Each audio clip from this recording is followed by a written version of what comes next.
Today's guest is an explorer and ultramarathoner. He first gained international recognition after running the entire length of the Sahara Desert, more than 7,500 kilometers, in just over 100 days.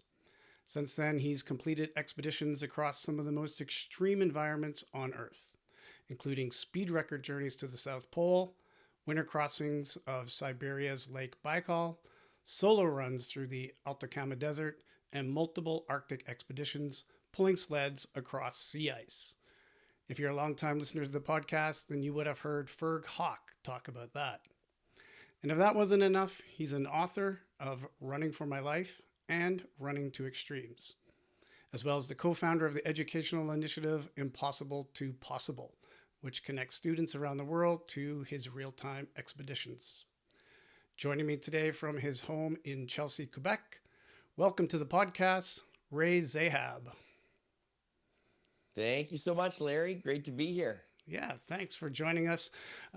Traditionally, this podcast has always been for the 515 triathlon community, but this season we're stretching it out to ultra as a larger community. And you were definitely one of the guests I wanted to get in when we started to go with that stream as well. So thank you for coming and sharing some of these stories with us. Well, thank you so much for inviting me. And you answered my first question. Why 515? Like, what's the 515? And then once you said it, I remember because I've listened to the podcast in the past, but it's been a long time. And so, yeah, it's great. It's great to be here. Yeah, thank you. It's a crazy distance for like a triathlon.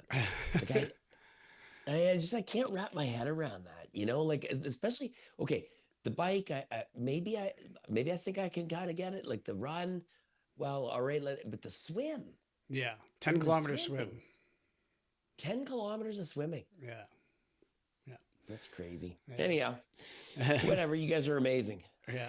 Well, you know a couple of these people. Like I said, you've met Ferg Hawk and also Jen Sager. She was a Yeah, Ultraman Ferg Canada. and Jen are very good friends of mine. Yeah. Yes. Yeah. So, So you're part of the yeah, family. yeah.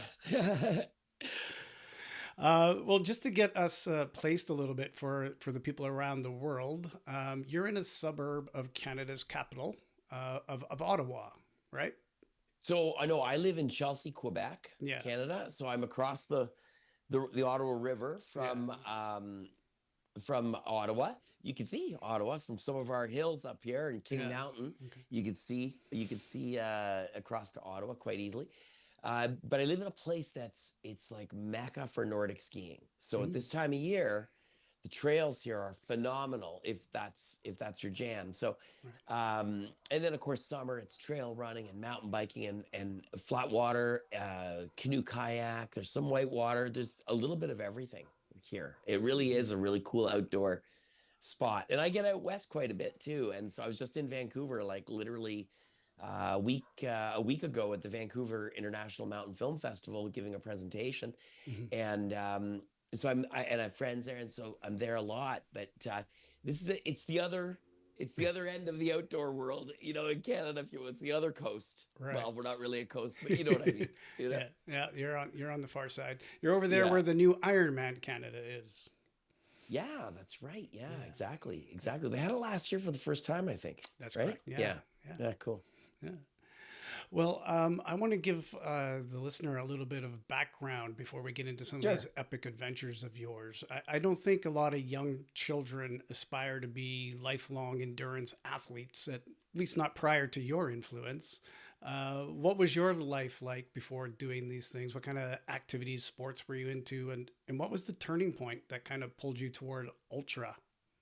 Yeah, it's a great question. So it's a bit of a long and winding story. I started doing this kind of stuff I'm doing, like getting into the outdoors and you know, doing the things we love to do. I started doing all this around the age of 30. Prior to that, I mean, I really wasn't an athlete of any kind. I was in fact a pack-a-day smoker until I was 30, until I changed my life. And so, you know, I grew up in my early years. My brother and I have a younger brother. He's the one that got me into doing all this stuff. He's done Ironman triathlon. He's an avid climber, runner, mountain biker, paddler, swimmer, does all the stuff. And so he got me into, uh, doing the things I do now. But Mhm. I digress. So we grew up on a farm, and we grew up outside essentially. I mean, this is the old days, right? Because I'm not a young man. So there's no social media, there's no, you're not flicking through 100 channels. We had CBC, CTV, and sometimes global, if the things on the TV were Y- catching the signal. So I mean, you weren't sitting around, like there was nothing to do. And so your friends were across a 25-acre hayfield, and if you wanted to see them, you had to cross the hayfield and then go hang out. So inadvertently and organically, we grew up running around right. as youngsters. And then as I got older and into school and college, and then just your 20s start passing you by, and you're partying all the time, and I just wasn't living in a way that for me was sustainable or fulfilling in any way. I mean, I had friends all around me, my brother included, my younger brother included, who had sort of were defining who they were and finding things they loved to do and were passionate about stuff. And lo and behold, I was just doing the same things I was doing at 16, 18, 20, 22. I mean, nothing was really changing. And Yeah. so I couldn't really find the exit.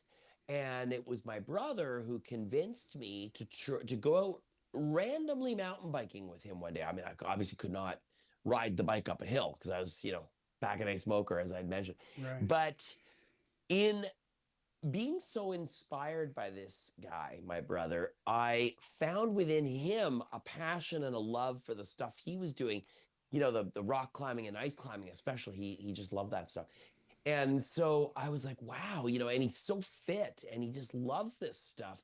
Maybe if I did the things he does, my life would be different. And that's literally how it started. So you and I wouldn't even be having this conversation today Right. if it wasn't for my brother, who would become my greatest inspiration, is what I tell people. It's the truth. And, you know, when I started doing those things and discovering those things, and then I wanted to get fitter and healthier and stronger, and of course everything else had to be left behind, right? The partying for the Yeah. most part, the smoking 100% had to be left. All these things had to go into the rearview mirror in order to be able to do the things that I was becoming passionate about. And to jump to the question next that I bet you're going to ask, like when the starting of the running, I didn't really start running until a few years after I quit smoking. I became a passionate mountain biker. Um, Loved riding and racing my mountain bike. And I was racing my bike at one point. I was doing races internationally and loving it. And it became something that I was good at. I really loved it. And I was discovering inside me a person who for 30 years I'd never known, right? But Mhm. here's this person who all of a sudden when you start putting broccoli instead of Jack Daniels into your body, and you're not smoking a pack of cigarettes today, instead you're riding your bike, all of a sudden I found I had the same engine for endurance that my brother has. So one thing led to another. I wasn't into trail running at all, or running of any kind. I ran a handful of times in preparation for adventure races, which was another thing I became passionate about. And then I read an article about ultramarathons and was mesmerized by the fact that these people could go out and do these long, arduous runs, and thought that it's something my brother might like, as he was an avid marathon runner. And I ended up being the one that enters this ultra marathon in the Yukon, and I end up winning it. And this was 2004, winter 2004. And I thought, well, maybe this is what I should be doing with the rest of my life. And to summarize that journey from 2004 to 2006, when we started the Running the Sahara expedition, which was my first expedition, I've done 45 expeditions over the years now. Um, that few years I did ultra marathons literally all over the world, because I didn't know how I did what I did in the Yukon. And it made sense to me that if I went and did other ultra marathons, maybe I could figure out how I could push my body that way or feel so incredible, because I knew it wasn't something unique to me, that in every human being is this capacity to do something extraordinary in our lives, or feel incredible, or overcome mental, physical, and emotional barriers. And so I just wanted to know how to do that Mhm. in everyday life, not just in ultra marathons. And so I did a bunch of ultra marathons, met the guys that I would run across the Sahara with, and I'm sure you'll ask questions about that. Yeah. And so it takes you into a place that, first of all, you didn't realize existed, didn't know that you could get to. But when you start doing it in those first couple of ultra marathons and stuff, what is it that clicked for you that said, yes, this is what I should be doing? Well, the first ultra marathon was the first thing I'd ever won. Like, I mean, I couldn't believe. I was living like imposter syndrome for days after that Yukon Arctic Ultra because I thought I must have took a wrong turn, or there's no way I'm not the guy that should be winning something like that. And then what I realized is like, well, wait a second. I mean, so in pursuit of trying to figure out how I was able to do what I did, I started doing these other ultra marathons. Around, I did Marathon des Sables a few times. I did the Libyan Challenge, a race in Libya in the desert. I did, a bunch of different ones. And it was in as time went on over those few years, I was traveling a lot, and I was making it happen. I had no money. I was spending every penny that I made on doing these races, and it was That a sounds crazy familiar. time. I mean, it was just crazy times. But I was at a point in my life where I had no expectations with myself, right? Like I'm now mid 30s, and it's like I'm starting over completely from scratch. I'm starting Mm, my life over. And I was happy with nothing but experiences. right. I didn't have anything. I in those early days, this is before I met my wife, I wanted to have kids. I've always loved kids. I always wanted to be a dad, and I knew my brother would be a dad at some point.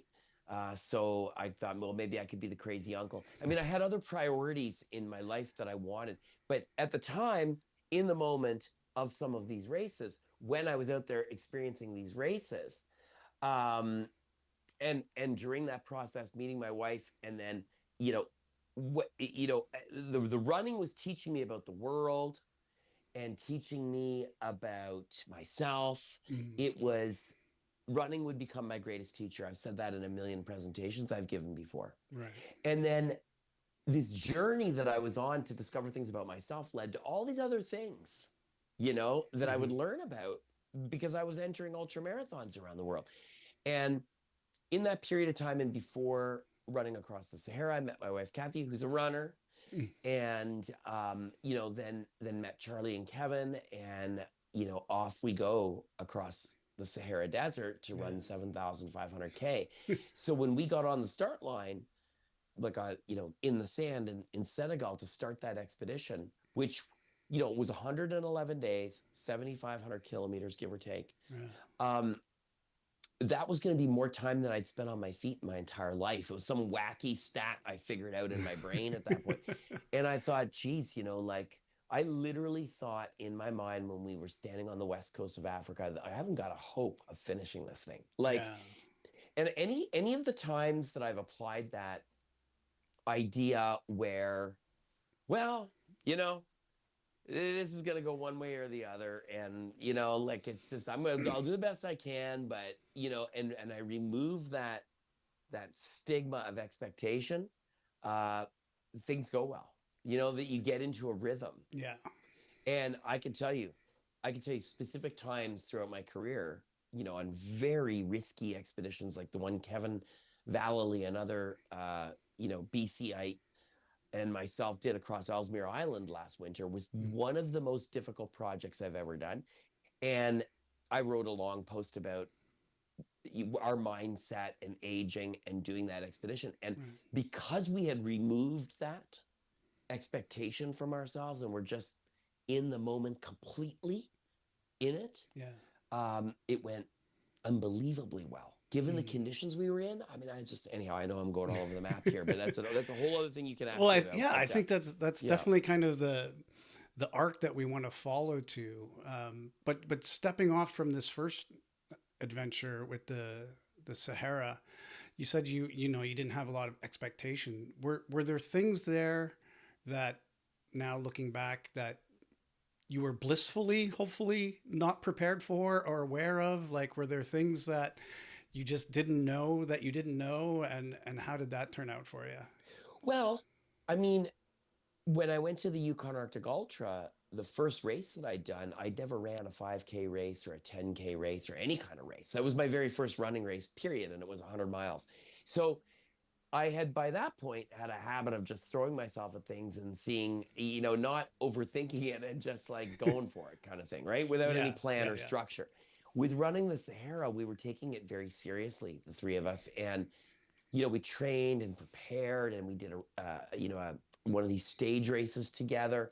Um, so I think the process of preparation and the size and scope of the project, and the fact it was going to be this big fancy documentary film and everything else, um, that instilled in me, we did really prepare for this thing. I mean, this is the first Uh, time I've really, really, really, really prepared, yeah, and so things are different. But in the back of my mind, I'm thinking, well, I started running, literally, like seriously running, it's 3.5 years ago before the right. start, right? And 7 years ago, I'm smoking a pack a day of cigarettes, like, so the doubting it does drop in, where you're like, well, what business do I have to be here with these two great runners? But we were a team Hmm. and great buddies, and so we would support one another through the entire expedition anyhow. Yeah. And were you prepared for the suffering that would be involved in running for Yeah, well, 111 days? there's something I learned in a race in Niger that I did called the Trans 333. It was a 333-kilometer nonstop running race I did previous to the Sahara expedition. And in that race, I remember like the middle of it. It took me 60 hours to do the race. It was through sand dunes and everything. And like, I was completely beat up. It was 1 billion degrees. I was alone out there in full navigation and not a marked course. You had to navigate. And I was in the middle of the night, and I was walking through these dunes, and I remember kind of feeling sorry for myself, saying, "Oh wow, I'm suffering like crazy out here." And what I realized in that moment, looking up at how incredible the stars were, it's like you could reach in and pull them out of the sky. It was so thick with stars. What I realized was that I chose to be there. I'm the one that filled out the entry form, right? I'm the one that chose to. So is it really suffering, or is it something that you've chosen? So I find suffering to be like more of a difficult word, because there are other things you'll go through in life Mm, where you truly are suffering, right? And yeah, so as odd and weird as it sounds, like we like it. You do 515 kilometers of Ironman because you like it, yeah. yeah, okay, you're gonna get blisters maybe and saddle sores and whatever else. A shark eats you in the water, but you are compelled to do it, and at the price of admission is these things that make it difficult. But the difficulties are something that you've accepted because it's part of the price of play. Right. And so for that reason, it's not so bad. Mm, You know what I mean? yeah, yeah. In 2023, I was training for an expedition, and I was chronically tired all the time, and just unable to get myself into the shape that I normally am able to get myself into. And my wife, Kathy, said, "Listen, you got to go get checked out at the doctor and all this." So eventually, I go to the doctor. We all don't like going to the doctor, but I go to the doctor, get blood work done, and they find out I've got this super rare form of a blood cancer. So I was going to have to do 6 months of chemotherapy. I was going to have to do, monoclonal therapy. It was going to be difficult. And so, you're up against it. So this is not something that you choose. I didn't choose that. And it was going to be incredibly challenging, but for different reasons. And there was going to be some suffering, which was more suffering because I was going to be sick from the chemo. I was going to be bloated all the time, feeling like crap, and doing it every 25 days. And um, even in that moment, I thought back to the expeditions I've done and the projects I've done, and I said to myself, you know what? Like, I'm going to tackle this thing head Yeah. on in the same way that we learn from these. And so every And month I would go that's where off the and do value something comes crazy. in. Yeah. Yeah, I would go off and do something crazy. Like I would get the blessing of my oncologist, and I would, I'd recover from the chemo stuff in me that they would Right. put in, and then I would go and do something. And I think that, you know, because of that perspective, long answer, I know it's a really long answer, but because of that perspective that, we choose to do these things that are very difficult. When this thing came along that I didn't choose, Yeah. um, I was better prepared to deal with it. You know what I mean? Yeah. Yeah. And I still don't look back at that whole 6 month experience and say, wow, how miserable I was. But these difficult things that we go through, and I remind people of this. This is just me in my experience. It's relative to us as individuals, the things we go through. Hmm. So what you go through or I go through, the way we may feel it is completely different. And not one answer is the right one. So it's like figuring out for you what works best in dealing with all this stuff. Hmm. Anyhow. Yeah. Yeah. And for you, I guess you were lucky to have found this endurance sport stuff, because maybe if you were still that pack a day smoker and partying, your body wouldn't have been able to work to fight this off, and your mind wouldn't have maybe been prepared to do it either. Yeah, maybe. I mean, for sure. I mean, that's a very real Yeah. possibility. I guess I'll never know.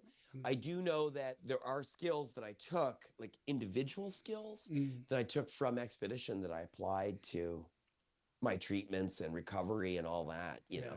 So, like the body's resilience, like you've learned that, like, and these things you do. Mm, You're out there for so long and it seems impossible. Like we were talking offline before we came out, I just can't mm, imagine this, the some of it, any of it actually. And yet and you do it more than once. You do it twice, 3 times. I don't know how many times, but you've done this many times. So it's because you've gained skills and you apply those individual skills. yeah. Anyhow, yeah. Yeah. So when you're talking to young people and students, or older people, and you're giving your talks, what's one of the things that you say that expedition life has taught you? What are some of the real lessons? Ooh, well, I mean, expeditions have taught me to never underestimate myself. I mean, that's a big one. They've taught me that, if you want to achieve something, there's a process. There's always a process. And I mean, okay, occasionally someone wins the lottery and that's it, right? But for most things in life, there's a process. Yeah. And if you want to achieve something great, you have to, for example, you want to run your first 5K race. Well, you've got to lace up the shoes. You got to start your training program. You do a walk run. Let's say you've never done something like this before. You do the walk run program. Then you get into the running. And then eventually you get to the race and you do the race. But it takes preparation, right? In most cases, I have learned that the more I prepare, the better I apply the lessons from the previous expedition, the greater the chances of success, all things considered equal. I mean, there's environmental stuff that you can't control. I'm talking about the things you can control. Hmm. You got a better chance of success, right? So that's the greatest adventure. Adventure mimics life in so many ways, and that's one of the main ways. Yeah. So when you're planning these out now, you come into it with a real, I'm going to take my lessons from before. I'm going to plan very carefully. What about when you're planning the people you're doing it with? How do you know that you can trust the people that you're going out with to be prepared as well, and to like, I'm sure at times you get into some dangerous situations and you need to trust them in these extreme environments. Is there something Yeah. that goes into So, that? well, so, you know, over the last 20 years, I've done what 40, close to 45, let's just say 45 expeditions and major adventures, right? Half of them have been solo projects, Mhm. and the other half have been with people, friends, teammates, like family, um, people that I've met over the years that I trust. We work well together. There's a lot of criteria. Like, for example, the expedition last winter that I completed, skiing from Eureka to Grease Fjord overland on Ellesmere Island was 28 days. And we started like right now, like winter on the expedition. My teammate was Kevin Vallely, who I mentioned before. Mm-hmm. And the two of us have done projects together over the years. Went to the South Pole together. We've crossed Lake Baikal in Siberia together, um, among other projects. And we bring our skill sets together to do something like this big Ellesmere expedition. And we know right away each other's personalities. We know each other so well through the expeditions that we've done that we don't even necessarily need to speak. We can almost figure out what the other person is thinking. Mm-hmm. And there's a comfort level and a trust level. You got your life in one person's hand, the person their life in your hands. Mm-hmm. And through that relationship, there is this sense that you've become one person, right? So you're two people, you become one person. Of course, you're gonna have minor disagreements, whatever. It's not a thing. Right. But imagine being in a tent at -50 for 28 days, and the tent is small. You both stink to high heaven because you've been out there for 28 days Yeah. and busting your asses, and nothing is easy because everything is so cold. Touching anything, so the slightest tasks require you working together. Mm. That little area, that tent that you're in, you got to really like the person that you're with, or you're going to kill each other. And so there are people that you have synergy with, and Kevin is one of them. And that's why we were able to achieve that expedition. But I've done major projects with Jen Sager, Yeah. Stefano Gregoretti, my friend from Italy, who I just finished this unsupported west to east, or sorry, not unsupported, self-contained. I say the difference because we had water support, Right. water drops out there. Um, but he's from Italy. He doesn't speak very much English, but we've been doing projects together. We crossed the Namib Desert, 1,850 kilometers. We did that together. We crossed Kamchatka in eastern Russia together. We've done all kinds of crazy projects together. But again, we're able to collaborate, work together really well, balance each other really well, laugh together, Mm. work hard together, support one another, and read each other's minds, right? Yeah. And that's what it takes with a really great teammate. Yeah. Yeah. Well, like you said, in these conditions where you're tight together, you're going to have your physical, mental, emotional fatigue happening. That sets in during these expeditions. Have you ever been on one where you've had to like manage some conflict within these survival settings? Like No, maybe you're on a bigger group or something, or no, no? no, and no, and you know what? I mean, we haven't talked about it yet, but so I do expeditions professionally. That's what I do. Like I'm an explorer. That's my job. Yeah. And then I have my foundation, Impossible to Possible, where we take young people, 16 to 21 years of age, on expeditions around the world. Those expeditions are 100% free of charge. Nobody gets charged, and we're all volunteers in the organization. And then I have a guiding company called Capic One, where I take groups of adults, people like you and I and others, and we spend a week or week and a half on an expedition somewhere in the world. Yeah. Um, and those expeditions, of course, people are paying. It's like, we're guiding, and then a percentage of the proceeds go back to support the youth expeditions and yada, yada, yada. On any of these, Yeah. the answer is no, because, for example, with a Capic One expedition, people will reach out. We don't advertise a ton, and people reach out. We build the group. Mm. We talk to the people that want to come on the trips, and we bring great people together because you're out there, you're spending money to go to a place. You want to have fun. Yeah. You want to challenge yourself, but you want to have fun also. Mm-hmm. And you want to get along with people, and we keep the group small. Right. So over the years, with Impossible to Possible, we've done close to 20 youth expeditions. Yeah, okay, young people occasionally are not going to get along really well, but having to something so big as it needs to be managed, no, knock on wood. Okay. Yeah.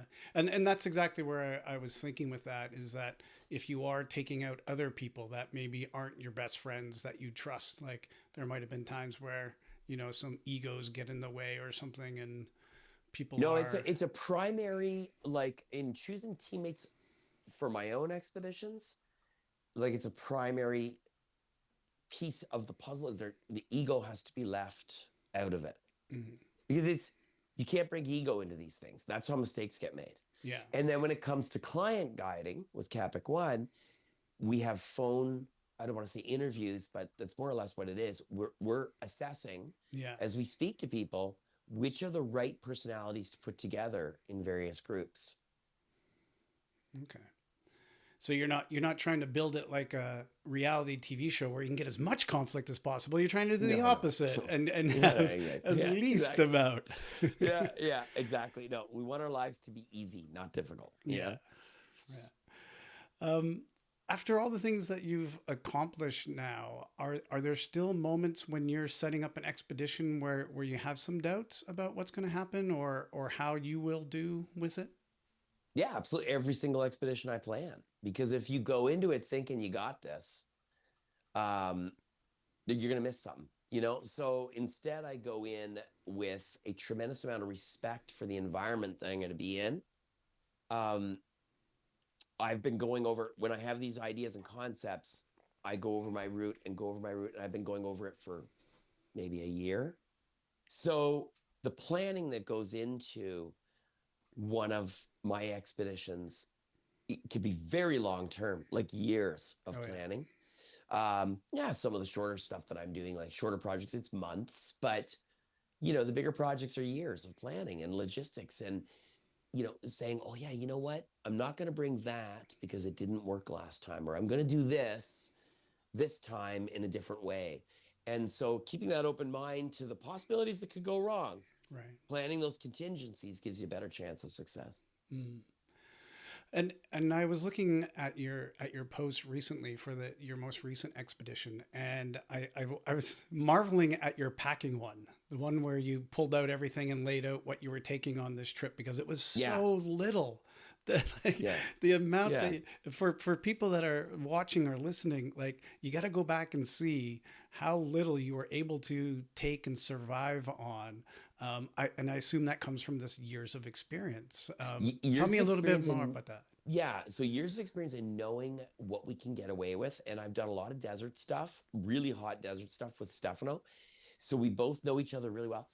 So the goal was to I've crossed the Atacama Desert. It was one of the most difficult things I ever did, actually. In 2011, I started the furthest point north, and I went south 1,200 kilometers, minimal resupply, solo, middle of summer, very difficult navigation. It was a really difficult desert to cross, And this is considered almost one of the completely off road. driest deserts in the It's the world driest place on earth, and I in crossed Chile. literally in Chile. I crossed literally through ground zero of the driest place on earth. Like I was between the Andes and the coastals. Like I was like in the valley, in the hottest place as well, in the Atacama Desert, like Atacama Desert proper. Yeah. So between those foothills and the Andes, so you're down right deep into the Atacama Desert. Now that was 1,200 kilometers. It took me roughly, I think it was 19 days to do the expedition. And so it was very difficult. Mm. But at the end, and again, different times, a lot of the areas that I've gone through, that I went through actually on that 2011 expedition are now mines. There's mining operations out there and Oh. all kinds of stuff. Like the landscape has completely changed. So I felt really fortunate to be able to be there in that time and go through some of this desert that was completely pristine because there's no reason for anybody to be out there. There's nothing there. Yeah. So, and I saw a lot of really cool stuff out there. But at any rate, this time I said, well, and I've been back to the desert 30 times over the years, different, it's, all over Chile. I have a lot of friends in Chile. I said, I want to go west to east across the desert, going up towards the Altiplano, but it's a much shorter distance. It was a couple hundred kilometers, but it's go in summer again, but this time go completely self-contained. So the only thing that we would need would be water resupplies because I would have did it unsupported if I knew there was water out there, but there was no water. So, we would have to organize cached water drops from buddies of mine Right. that live there. And we would have that all organized over the course of every 15 or 20K, it worked out to something like that. Wherever it was feasible to get water to. So Stefano and I would get our backpacks and leave from the ocean and basically more or less go in a straight line cross country as much of it as we possibly could, occasionally hitting these mining roads and gravel tracks, and then finishing on a hard pack uh, gravel road up to these mountains to the finish at um, Santa Rosa in the Altiplano.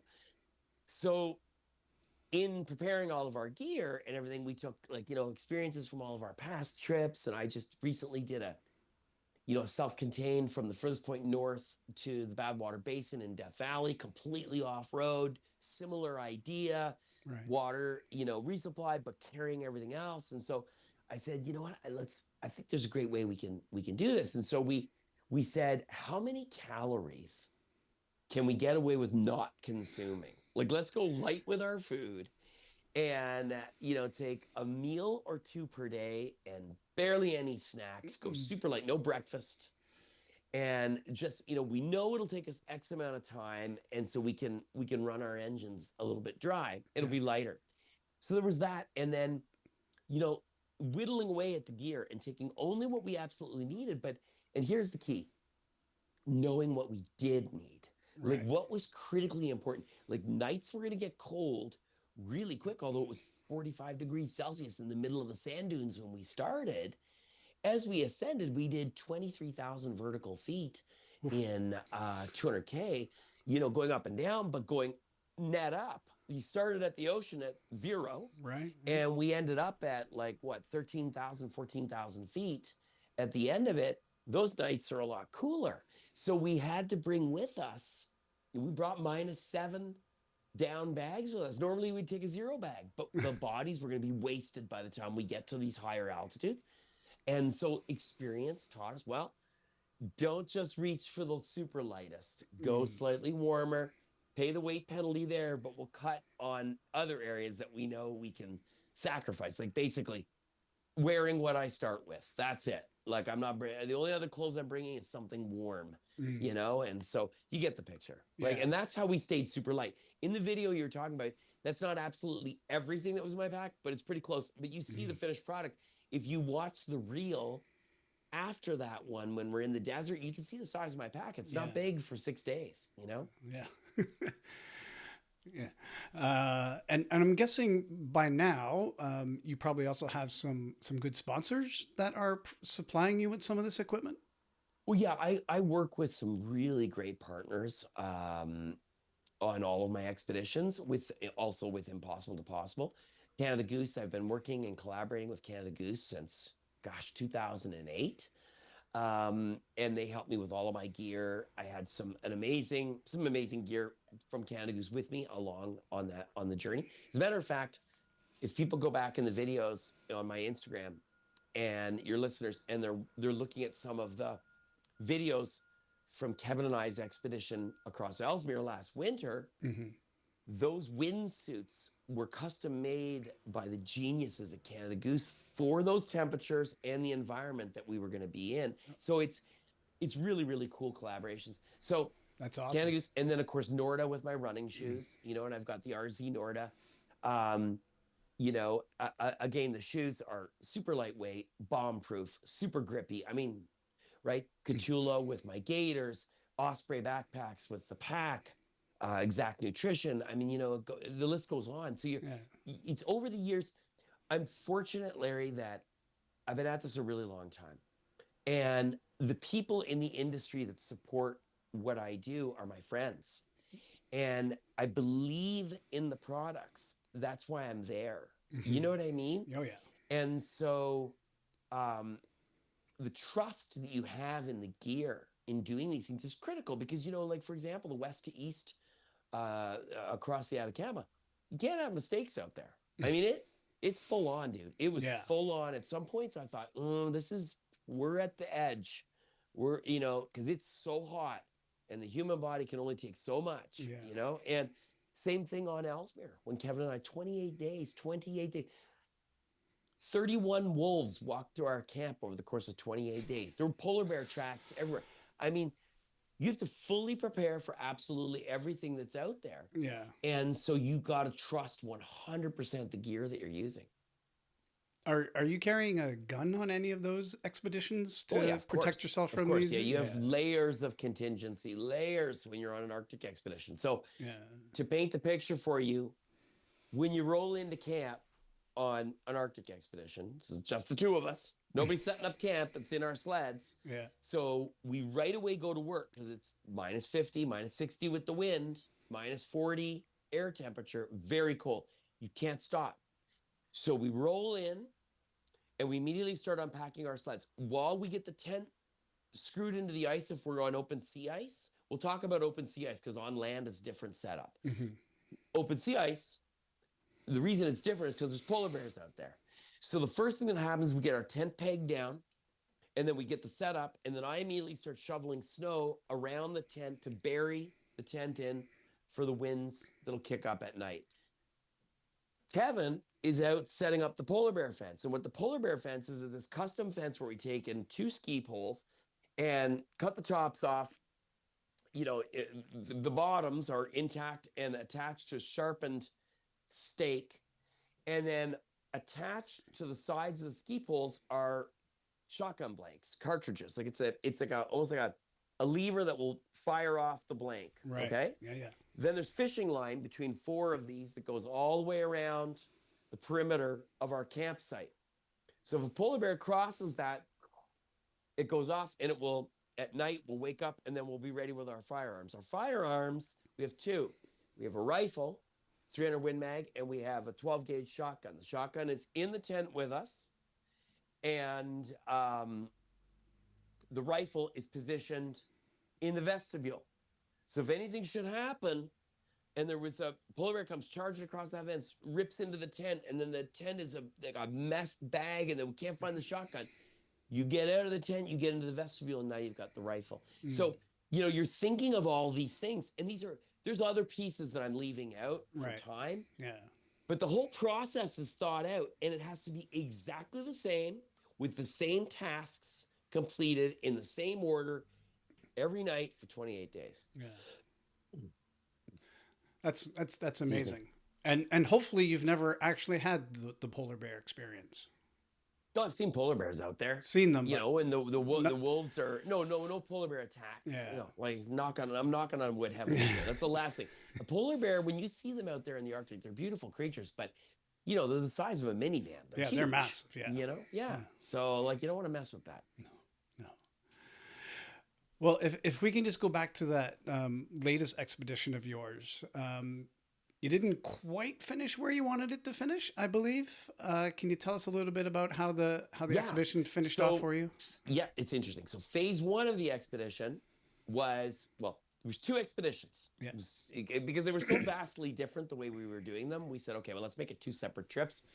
Where if trip number 1 ends, trip number 2 begins. And trip number 2 was hiking from that point supported. So we still had the same backpacks, but we didn't have to worry about our food and carrying all of our gear and all that. Super light backpacks. And we would go another 80 kilometers to Ojo de Salado, the highest volcano on the planet. And with our other buddies from Chile, the 4 of us would climb the volcano together. But when we arrived there and we were, totally stoked to get to high camp, which was at 17,000 feet, so very close to the summit. My teammate Stefano ended up getting altitude sickness. And so we realized, look at it, it's just the desert crossing was so epic. We were so stoked that for us, and we were talking about it the day before heading to the summit, and Stefano was incredibly experienced in the mountains. It just goes to show you, if anybody should have came off that mountain with altitude sickness, it should have been me, because I'm the guy that had blood cancer. But whatever, it's just the way it was, as luck would have it. And we're going up the mountain. He's throwing up every 5 seconds. And we're going up this, this volcano that normally people 4-wheel drive up to 17,000. We're hiking the 21K up. And he's as sick as a dog. Mm-hmm. And I'm talking about it. I'm like, what the hell are we doing? Like, honestly, we've had such an incredible trip. We've truly had an amazing adventure. Do we really need, do you really need to kill yourself trying to do this thing? Right. And so, and it was abundantly clear at 17,000, I think we were at 17.1 or 17.2, like it wasn't safe. Like, so we went back down. So That's the way it goes. So, did it end the way we wanted it to? No. But was I super bummed about it? No, not at Right. all. Yeah. Because the adventure I wrote a post about this. This was one of those adventures that had everything. We had success on the first expedition. Yeah. We were actually ahead of schedule on the first expedition by like 5 or 6 hours. Um, we you mentioned the video I posted about the Polish climbers. We ended up helping this group of climbers because we randomly had our camp on the way to this volcano in a place that people would just drive right past with their four-wheel drives. We were camped there. Nobody ever camps. We were in the middle of nowhere. And if people want to hear the full story, go to my Instagram, because I won't tell the whole story here right now because it'll just take up too much time. But go Well, and check please it give out. us the gist of this though. This is like The one gist of of it those was the gist of right it place, was right time. yeah, these people randomly, they were camped. They were going to climb the same volcano. Hundreds of people climbed this volcano that we were going up every year. And so they were camped at a different camp acclimatizing 30K away. There's nothing between us and that camp. And there's not 30K behind us. There's nothing around. Just Yeah. mountains. They all look the same. And we're walking the entire way, trekking to this volcano. So, we had to set camp at some point. So we set camp in this spot. And at night, this person comes out of the mountains with a headlamp on, and she comes stumbling into camp, and she's frozen and a little bit of altitude sickness and doesn't know where her 4 teammates are. And luckily, because we're there, randomly camped in this, we weren't doing this expedition. These people could have died. As a matter of fact, one of my buddies, Ismail, who was out there with us, like is a legendary climber, mountaineer, does search and rescue operations all the time. Mm-hmm. Sadly, has to go and find and pick up the bodies, find the bodies of people that get into avalanches and stuff. I mean, he's just, this guy knows the mountains, and he said to us after they went and found everybody and all that jazz. Again, like I said, longer story that you got to see you can hear on my Instagram page. He said they would have died if we weren't there out camped randomly. Like, if these people, they just picked a mountain to climb. They drove 30K in the morning, I guess, of that day, and just said, well, let's go climb that mountain. And off they went into the mountain. And then randomly, we show up in the afternoon at some point and set camp not too far from that mountain. And these people, so if it wasn't for that, Yeah. Ismail said, these people, exposure and altitude, a couple of them were really sick. And he said they wouldn't have made it through the night because there's nowhere to go. Mm-hmm. Like, they lost their vehicle. They couldn't find anything. Yeah. Stories. So that happened too. So the whole thing, it was a full adventure. Let me tell you, was it like Ellesmere Island last winter where, 6 days by snow machine just to get to the start point, and then 28 days on skis crossing the furthest landmass, if not the furthest landmass north, one of the furthest landmasses north in the world, for sure, in North America. That was just a crazy epic expedition last year. But this and it was a success, but this expedition had everything too, right? It had success, failure, this crazy rescue. I mean, everything. Yeah. So when you're in these situations, like you got to, like, you're so near the top, but things are getting worse. How do you know the difference between this is discomfort, this is normal suffering, and this is, we got to respect this and come back down? Because I know my teammate, I know Stefano, and he's like one of the toughest guys on the planet. Like, we've done crazy expeditions together. Like, the thing we did in Namibia, crossing that desert, the way we had to push our bodies to get across that desert in the middle of summer, again, almost 2,000 kilometers from South Africa to Angola, or crossing Kamchatka. You just know. When you know. Right. And we've been at this long enough. And when and you're experienced, and we've been doing this for so long that, and like, out of the 40, let's say 45 expeditions I've done, I've had 5 go sideways, right? Mm-hmm. But when they go sideways and you have to make a hard call, I've always been confident in that call. I've never been like, And I've never been bummed about the call because you know you've given it everything. And I saw him do things physically. You can read a post about that too. I saw Yeah. him do things physically on that last day that I couldn't believe he was able to push his body to do. Mm. And I mean, this is a guy who's a technical climber. He's a technical Right. mountaineer, and he's going up a gentle slope and suffering, right? Yeah. Like, Yeah. Yeah. Well, I think that the story of your, being in the right place at the right time, is got to be like one of the one of the best, as far as, because you're so remote and people aren't, crossing paths that often in these things. But what would be another superlative in your adventures where you mostly where you had a mostly unexpectedly beautiful moment? Maybe like well, that's I've a had great moment, but what's like a my beautiful moment? it's well, that's a great question. You referenced my books earlier, and I completely forgot that I even wrote those because I don't even have a copy of them. They're so old. And I'm working on another book right now, which is almost the exact answer to this question right now, which is, you know, those amazing things that have happened, or those crazy things, or dangerous things, or scary things.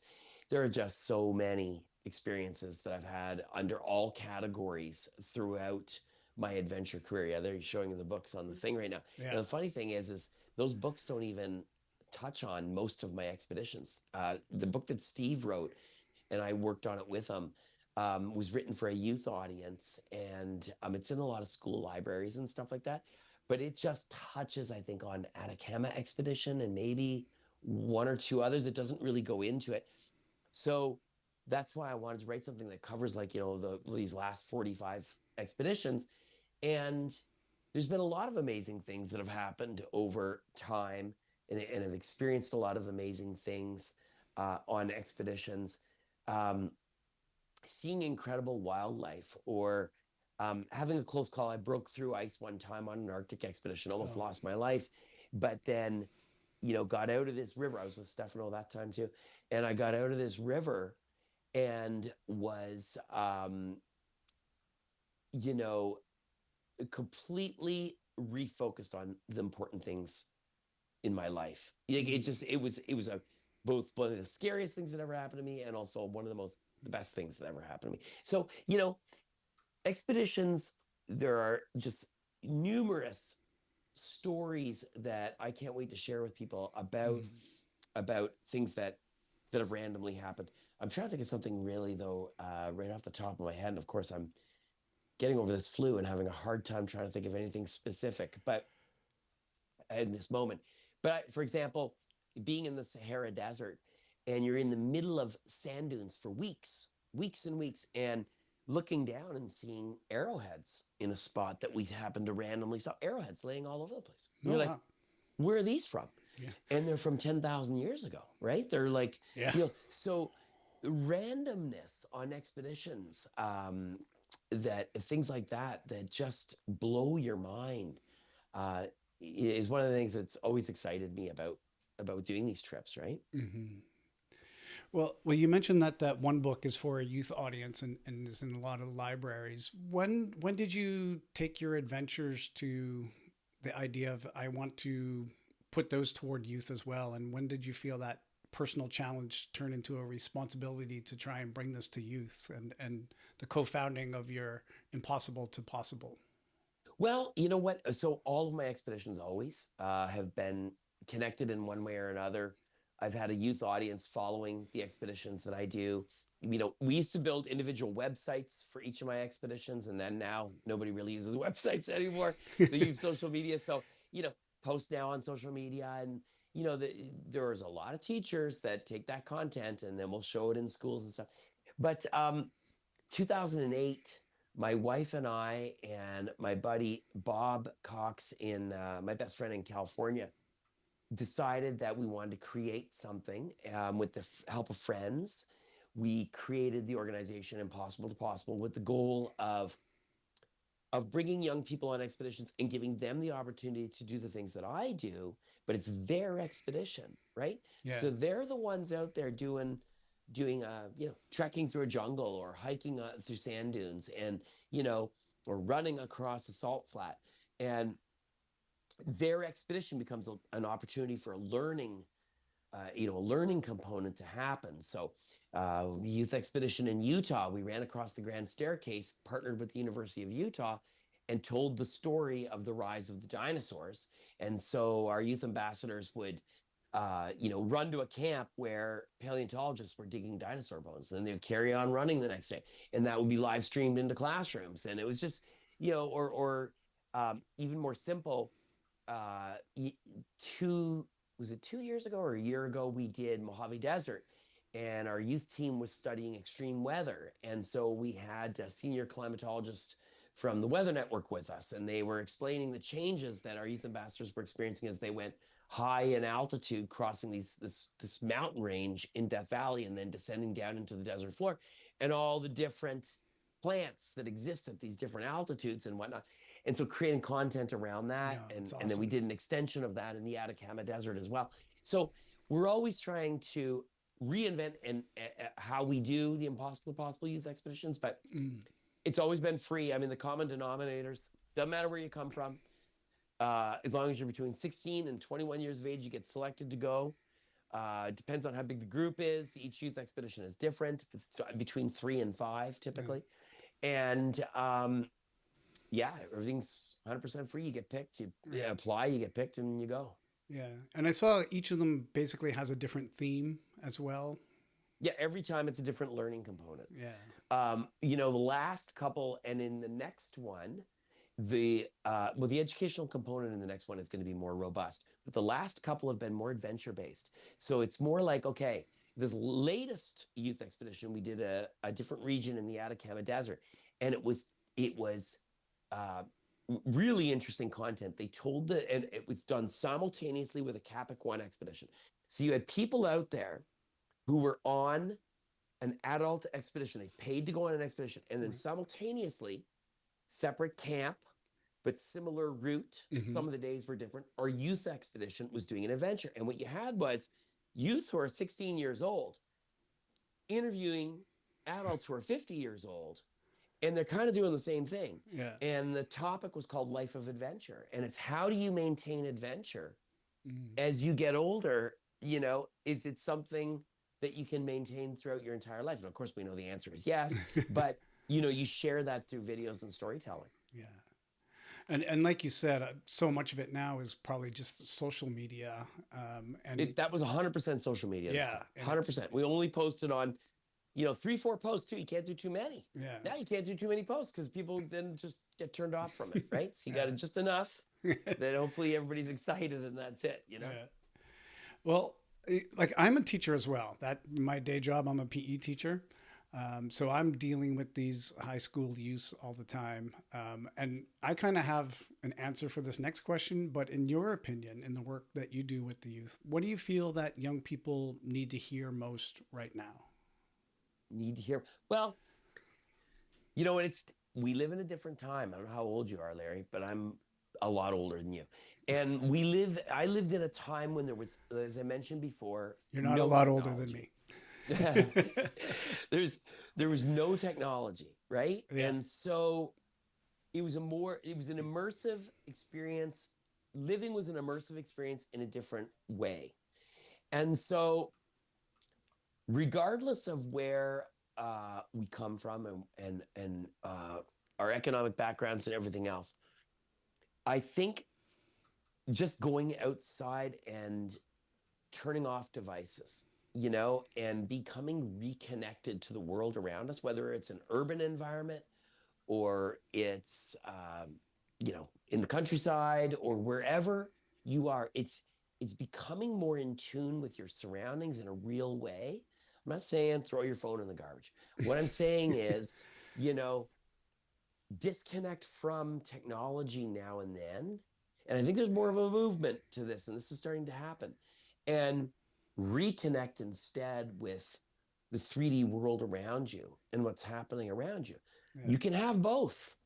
Like I've lived on both sides. I'm on my phone all the time, but I also take time to leave the phone behind and just do other things, right? And feel other things and experience other things. So that's one thing. The other thing I try to remind young people is I'm always blown away and I have teenagers. I have an 18-year-old and a 15-year-old, or going on 18 and a 15-year-old. And I am blown away at what they're able to accomplish and do at their age, Mm. because I was an absolute train wreck. I mean, I was barely crawled out of high school. I mean, did not complete community college. And, you know, seeing what young people do now and achieve now at such a young age, it's almost like this bar moved. And I don't know if it's expectations or what it is, but I think a huge thing still for young people is, and I try to tell them, before you get like 20 years old and you're running a company, we're like, I mean, like, your life is so fast forward. Like, you got to take time to travel. Mm. Traveling is a huge thing. It takes money to travel. You can do it on a budget. There's ways to do it, but movement, getting around, meeting people, Yeah. engaging with the world around you, I think is super important. Yeah. Well, you're talking about your own daughters and how they're, doing these things. I'm sure that you and your wife, was it Kathy? Yeah. I'm sure it's yours, what you show them that is helping them to do that.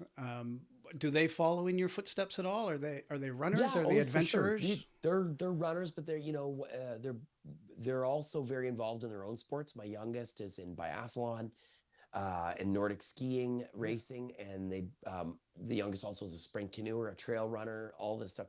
Mm. My oldest is very focused on sprint kayak. That's her sport, and so but we do family trips together where we do adventures together and stuff. We always have Yeah. since they were young, but for us, uh, you know, uh, for Kathy and I, it's a priority for us that they're doing the things that they're passionate about, that they Right. love. Yeah. And so, for us, our investment in life has not been, maybe like we've foregone, what's the word? We didn't buy that thing, or we didn't buy this thing. We could use a new stove, definitely, because ours cuts out all the time. Right. Or, our bathrooms, one of them doesn't work.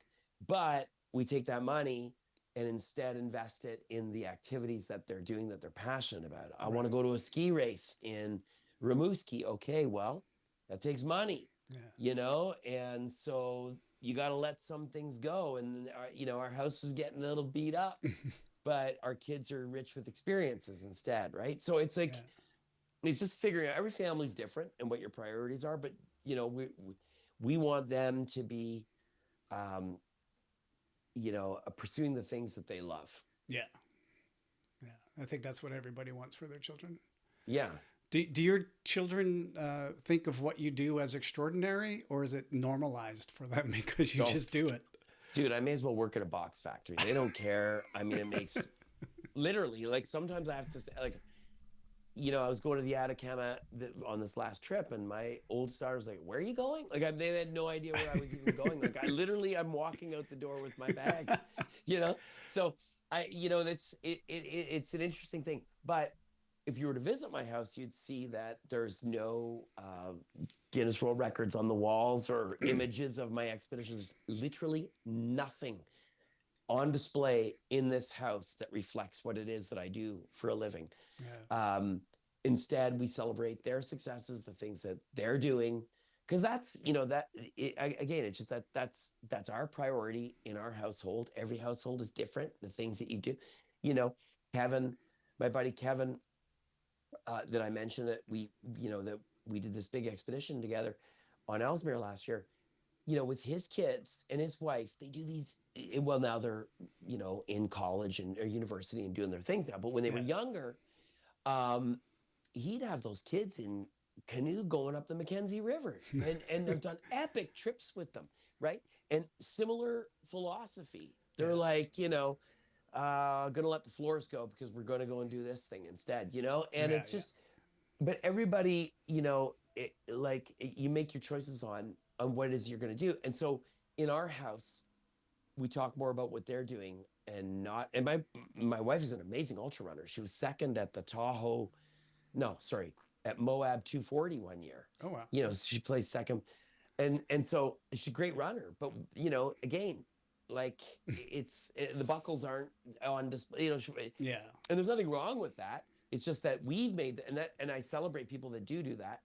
it's just in this household, we decided that we wanted to put their things forward first. And it's just for like our family. And there's no right or wrong. Yeah. It's just, that's what we wanted to do. Mm-hmm. So as far as they're concerned, since they were little, I've been off doing these things, and it's just like, oh, okay, whatever. That's what Dad does. Yeah. Yeah. When you return from an expedition, how hard is it to get back into normal family life? And what part of you wishes you were still out on an expedition? No, 100%. When I open the door, I close the door, I'm back in a normal family life. 100%. No, don't think a moment about being back on anything. It's like, door closes, and now I'm in. Like it's this thing I've been able to psychologically do and focus and create this alter ego. That I go on this expedition, and then when I get back, it feels like I've been gone 2 days. Oh yeah. Yeah. Well, what is in the future for expeditions? Do you have some? So I never say where I'm going. I never say where I'm going because I'm superstitious that way. Yeah. But I'm working on a couple of things, projects that are adventurous, but also there's some really cool side stories. It's more about the story than the adventure. Things that I've been researching. So more about that soon. Excellent. Well, and by the way, for your listeners who have, and for you with your students, what age? It's high school. High school. Yeah. So we do have another youth expedition coming up. I think the youth ambassadors have been selected already for this year. But to stay tuned to social media, to my account, you'll see it. And go I2P. The I2P one is dormant unless we're on a youth expedition, or putting out a call to action, and it'll be very brief. And we're like, here's the application. You better apply because you haven't got much time to do it. And so, stay tuned. And I always make a post on my page when we're going to do it, or on my Instagram stories, and then it'll disappear. Right. So you got to pay. But we'll be taking applications again, I think, in the summer for the following youth expedition. Okay. And I'll make sure I put all my links into the show notes for you as well, for all the different things that you're doing. Yeah. Perfect. Thank you. Well, let me ask you one last question. When you reach the end of your adventuring, which maybe is upon your death because you're going to keep going, but when you reach the end of this, what do you hope your legacy is, and what do you hope people are going to say about what your expedition stood for? You know what? I never think about that, because then you are for me, then I would be, I'm speaking for myself, then I would be, I don't want to say polluting the waters, but I would be maybe creating something in there that I don't want to create. You know what I mean? Yeah. I'm just doing it. I'm just doing what I do. That's it. And I'm in this moment doing the best I can. And that's it. Like it's, there's nothing, there's nothing crazy and great. It's just, this is what I do, and I love what I do. Right. And so for me, it's making an impact now. There are so many young adventurers that I talk to almost on a daily basis that will ask for advice. And it could be a training advice. It could be advice on how to do this, that, or the other for an expedition. And when they have success, it makes me so happy. Yeah. And so the joy I get from that, and this as a PE teacher. Yeah. When you see your students excel at something or learn a new skill, it's very gratifying. Yeah. And that's not something you can do when you're dead. So I'd rather be, any legacy type stuff, I'd rather spend those coins now on helping people, mentoring people, getting people, making them stoked. Yeah, for sure. Well, I think probably with the stories you've told today, we've hopefully inspired some more people to reach out and go for some bigger things. The people of this audience, they do some big things, but they're always looking for something new, a new adventure. I'm sure we've inspired some of them, and maybe they can share this with their kids, and we'll make sure to put all those links into the show notes so that they can start following you and make sure that the youth adventures are available to them as well. So thanks so much for coming and sharing your perspective about all of these fantastic adventures that you do. And I look forward to the next book, where you're going to tell some of these stories. And I really appreciate you taking the time to speak to our audience. Well, thank you so much. And then it was an honor to be on here and to be on the show that Ferg Hawk, the legend, was on. I mean, and for your listeners that don't know him, you got to go look this guy up because he is absolutely incredible. Yeah. Yeah, he's back in I believe season 2, so you can go look that Yeah. one up. Go look it up. Yeah. All right. Well, thanks again, Ray. All right. We'll catch you soon. Thank you.